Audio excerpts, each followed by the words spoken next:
Friends, recently I spoke about the Harappans coming from the east to Mesopotamia to build the Tower of Babel. Does it mean they were migrating? No, they didn't have to go anywhere. The Harappan civilization was flourishing for another 1500 years. And again, Mesopotamia was Nimrod's territory, where he had built many city-states where no one could walk in and build a city for themselves. It is true the biblical Cush, whom the Indians call Dasharatha, built a city named Kish in Mesopotamia. However, it was an exception because Nimrod, whom the Indians know as Shiva, was a son of Cush, who is Dasharatha in Hindu mythology. Now, look at the case of Noah, whom Nimrod hated. Noah's son Shem was living just north of Nimrod's territory.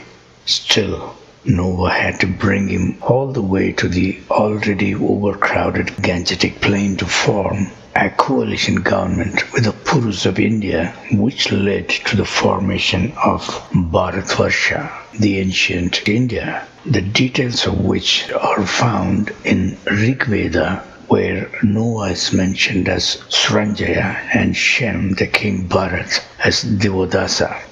The time period was around 3200 BC. I believe that Harappans went to Babylon by invitation from either King Nimrod or his water nymph consort Inanna, who called herself Queen Semiramis after murdering him. This incident is commemorated as Bacchanalia in the West and Mahashivratri in India. Now, coming back to our story, the baked bricks were a thing of high technology in those days, even though God, our Creator, was against it. Now, it's been a practice all through history to bring artisans from other countries to build modern structures in their lands as well. A good example for this is Taj Mahal, which was built by Persian artisans. Similarly, the structures of Petra were built by Roman artisans. Even today, the Chinese build infrastructures all over the world for other countries. I believe that even though the Tower of Babel was built by the Harappans, it was a monument for the entire Nimrod territory.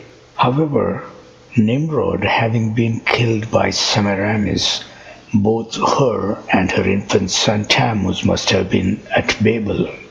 This is why we see when God confused the language at the Tower of Babel and people got scattered toward distant lands, they still vaguely remembered Semiramis and her son and started worshipping them with different names.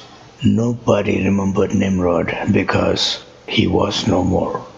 Another interesting thing is that much later, when the Israelites were enslaved in Egypt, the job that was given to them was to make bricks, knowing very well that their God Yahweh was against it.